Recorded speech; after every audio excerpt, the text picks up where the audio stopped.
Hey guys, I'm Sasha Wood. I just wanted to say thanks so much for the warm reception and all the awesome suggestions. We're gonna do one right now. This is for all of you guys who wanted the top 10 superheroes you've never heard of. You may have heard of some of them if you're into this culture real deep, but let's see if I can stump some of you.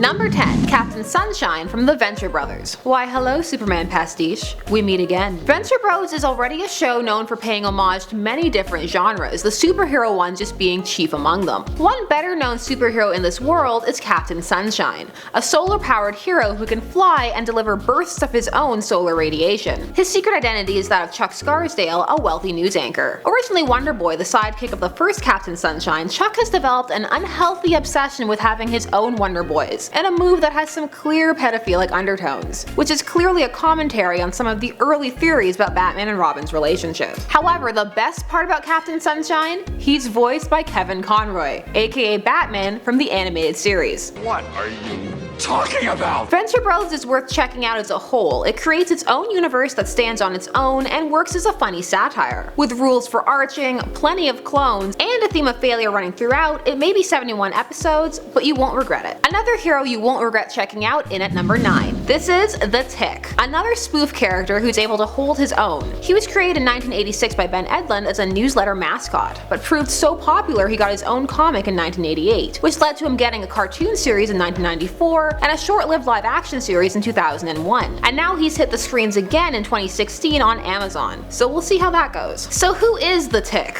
Well, he doesn't know. He seems to be an escaped mental patient. Also, he remembers very little. As a result, he's very childish and prone to making bizarre heroic speeches, and his battle cry is spoon. Spoon!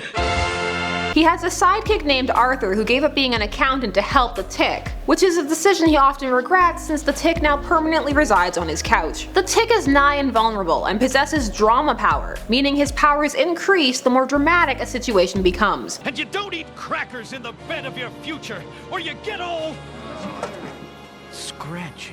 The Tick is a lot of fun, and with so much material, there are many different ways to enjoy him. If you want to ease in, may I recommend the episode The Tick vs. Education, or Evil Sits Down a Moment, wherein the Tick must fight the world's most comfortable chair. He's only so low on this list because with so many adaptations, it's more likely you've heard of him. But have you heard of our number 8, Tom Strong? First appearing in Tom Strong number 1 in 1999, the Tom Strong series was created and written by Alan Moore, also known for writing the critically acclaimed Watchmen. Moore felt terrible for his part in the darkening of comics, which he felt had gone too far. Hence, he created Tom Strong. Tom is an optimistic hero and comic, raised in a high-gravity chamber and on a fictional West Indian island by scientist parents. Strong is also unique for being involved in a positively depicted interracial relationship and having a well-adjusted interracial daughter. It's a neat dynamic rarely shown in comics. However, Strong appeared at the time when being dark and edgy was definitely in, and those were things that Tom was not. However, his books have aged well. He's good-natured, handsome, and fights Nazis on occasion. What more do you want? Check out Tom Strong if you like your heroes cheerful and with an interesting and often ethnically/culturally intriguing mythos. Someone else with even more history in at number 7, The Phantom. Created in 1936 and running as a daily comic strip, this strip is actually still running to this day. The Phantom operates based on the legend of the Ghost Who Walks, a guardian who protects the innocent and fights injustice. There have been 21 Phantoms, with the current one being Kit Walker. The Phantom is a legacy hero who actually proved to be extremely popular in his heyday, and there was even a film made. A terrible film, released in 1996 starring Billy Zane as the Phantom. Let's just say that a purple jumpsuit with accented blue underwear may be a cool character design on a comic panel, but as a costume in a film, awful. Still, it's interesting to dive into a character with such a long history who has managed to slip off of many people's radars. So if you're interested, there's plenty to check out. If you're looking for more of a genre fusion, check out our number 6, Emp from Empowered. This is a manga-influenced comic that began in 2007. Empowered follows the story of Alyssa Megan Powers, who is inspired to fight crime after witnessing her father's murder. There's just one problem. Her costume. A super suit that enhances her, it's also extremely flimsy, and the more she fights, the more revealing it becomes. Her concern over this will occasionally overpower her will to fight. As the suit becomes less effective, the more it's damaged. Hence she has a bad reputation. Despite this, she's actually a good hero, and effective when her costume isn't working against her. Meant to be a statement about the state of female superhero costumes and body standards, some feel that Empowered promotes the very ideals it claims to be against. This is because it showcases its heroine in various states of undress and distress almost constantly. Your mileage may vary for sure. However, if you're interested, check out Empowered, and join the world in asking,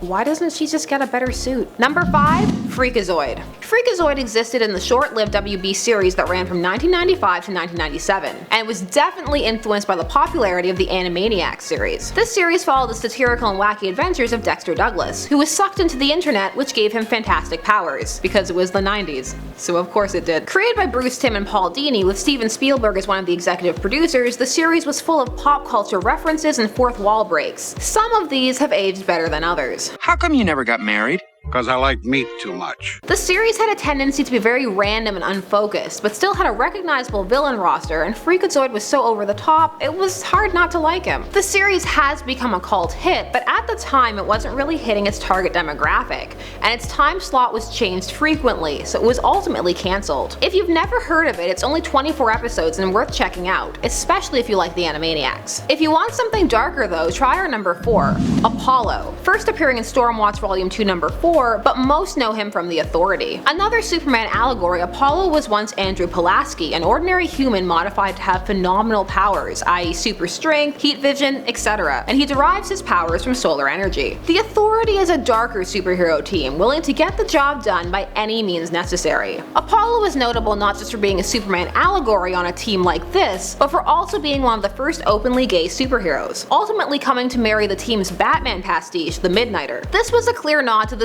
Superbat fandom, that being fans who pair Batman and Superman together in a romantic relationship. If you want to know more about shipping, check out my channel, Shipper's Guide to the Galaxy, and also The Authority if you want to add some edge to your superhero teams. In at number 3 we have Faith, emerging from Valiant Comics. Faith Herbert is just your average woman. She wants to make a difference, have friends, and be a good person. Oh, and she's a superhero. So what makes her different? Well, she's a plus-size superhero. While there is much more to her than that, this aspect of her character makes her unique, especially in a genre where pretty much everybody looks like a supermodel. Because of this, she has been labeled as a body-positive hero. Going by the name Zephyr, she is a Psyot with the power of flight. She first appeared in the first series of Harbinger, which ran in 1992 to 1995, which was about a group of teen misfits. However, while she was there, her size was often used as the butt of jokes. However, since 2016, Faith has struck out on her own, with her own series written by Jodie Hauser, which also marks the first time Faith has been written by a woman. This new series has fleshed her out into a character whose weight is not the focal point of her character, merely a part of it. Check out Faith if you want a new superhero world with a more realistic tone and to support this up-and-coming hero who shows us that no matter your size, you can still save the world. Something you can also do as a teenager apparently, in at number 2. It's Invincible. Before there was The Walking Dead, creator Robert Kirkman was involved in another never-ending comic series, Invincible. The story of Mark Grayson, a teenager and son of alien hero Omni-Man of the Viltrumite race, and a human mother. As he comes into his powers, Mark tries to find his own way to become a superhero, but a horrifying twist leads his life in a whole new direction that he was never expecting. Invincible creates its own complete universe, and at 132 issues spanning 15 years at the time of this recording, there's a lot to catch up on. Fair warning though for those who know Kirkman's writing. You'll know he has a tendency to meander, drop whole plots entirely, include what some may call gratuitous violence, and not have a clear end goal. However, it's still an enjoyable read and has some truly epic moments. Check it out if you're looking for a teen hero to root for. Which brings us to number 1, the Samaritan. Not only have you probably not heard of him, but also the series that he hails from, that being the amazing Astro City. The Samaritan appears in the first issue of Astro City released in 1995. The Samaritan may seem like a simple Superman analog, but he is so much more. A man stranded in an alternate reality due to his own heroic actions that saved the world but erased his timeline from existence. The Samaritan served as a beacon that the dark ages of Astro City were coming to an end. While he is a symbol of hope for the city, he lives a lonely personal life. Every Every single moment is occupied with heroic actions, to the point where his one dream is to be able to fly in the sky for just a few moments without interruption. Astro City is a tale of many heroes, all extremely nuanced and unique, and the city itself parallels and in many ways critiques or comments upon comic trends of the time. The comic series does not focus on one single hero or often tell ongoing narratives, but is instead a series of interconnected vignettes, which makes it a fun puzzle as well as a fantastic read. And the Samaritan is one of the heroes at its core. So those were the top 10 superheroes you've never heard of. Was our title accurate? Do you have a bunch of new heroes to check out now? Let me know your fave heroes that no one else seems to know about down below. Mine's Booster Gold. More people need to know about him. I'm Sasha Wood, thanks so much for watching Top 10 Nerd. Leave all your suggestions for other lists we can do down below, and we'll see you again here on Top 10 Nerd.